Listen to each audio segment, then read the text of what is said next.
This government's not giving them the chance to get ahead. Mr. Speaker. Colin King. Thank you, Mr. Speaker. It would be fair to say that the issue that we are confronted with as a nation of managing the contamination scare with the way was too close for comfort for any person of this country, especially any primary producer. So how do we feel? As a rural MP myself and also on the Primary Production Select Committee, I must say that it was a breathtaking moment when we heard the story break.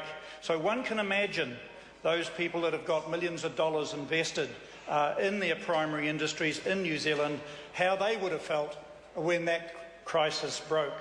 They are all affected in the sense that market access is something that we do value incredibly highly. So what was the potential of this, this breach, this incursion? Well, when you look at it, Mr. Speaker, more often than not, what we have in our mindset is an incursion via biosecurity breach. But this wasn't the case. This was a case where potentially one of our own products was the problem, and we had to work our way through that. So it was wholly appropriate that the government moved quickly, as it did, and credit must also go to the primary industries, the Ministry of Primary Industries. So well done. What was the focus, the appropriate focus that the government had? The focus of the government, its response was to protect families, especially the babies. And as Minister Tim Grosser made the point, not only for New Zealand families, but especially for our overseas families. And may I acknowledge at this particular stage the effort, the appropriate effort put in by the Prime Minister John Key, ably supported by Ministers Joyce Grosser, Guy, Goodhue, Ryle and Kay.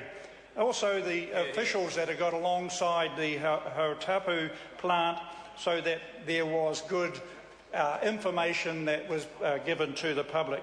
It's also nice to see that presently, as the story has unfolded and the facts are established, that the process has been described from the government's point of view of a class act. I venture to say that we in New Zealand need to examine our processes more thoroughly, and I'm confident that this scare, Mr. Speaker, and the resulting examination will result in standards of monitoring that will get better and better through the process. And we should welcome that and open ourselves to such an examination. This reminds me of a very sage statement that we all in the House will remember, that it's the putting it right that counts.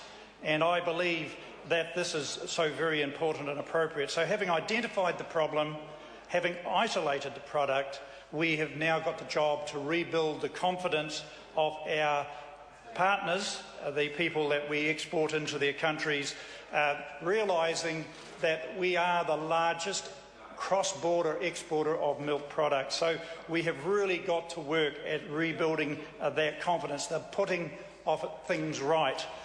Churchill also made a very appropriate comment that bad news will travel around the world before good news even gets its pants on. And that's pretty appropriate when you consider that it's a matter that we have got to be very conscious of. Fortunately, the government's response has been able to largely keep up with the developments of this issue as it's unfolded. And unfortunately, New Zealand has as a natural way of doing business overseas as an export nation. They are open and transparent, our officials, and they will work really diligently and hard along with other government officials to make sure that that trust is rebuilt. You know, there is need for inquiries. These inquiries will add robustness to our food safety systems, and it's very important that that is the case, that we restore the brand value of brand New Zealand. To conclude with, Mr. Speaker, I'd just like to address the farmers of New Zealand in the sense that there has been times in the recent past where this government has put in place necessary regulation and legislation that has made farmers a little bit irate. They feel that we're adding value or adding cost to their farming system without adding value. And I'm referring there to the NATE bill, national animal identification and tracing. I just encourage farmers to focus on that this is very important for biosecurity and for food safety. Thank you.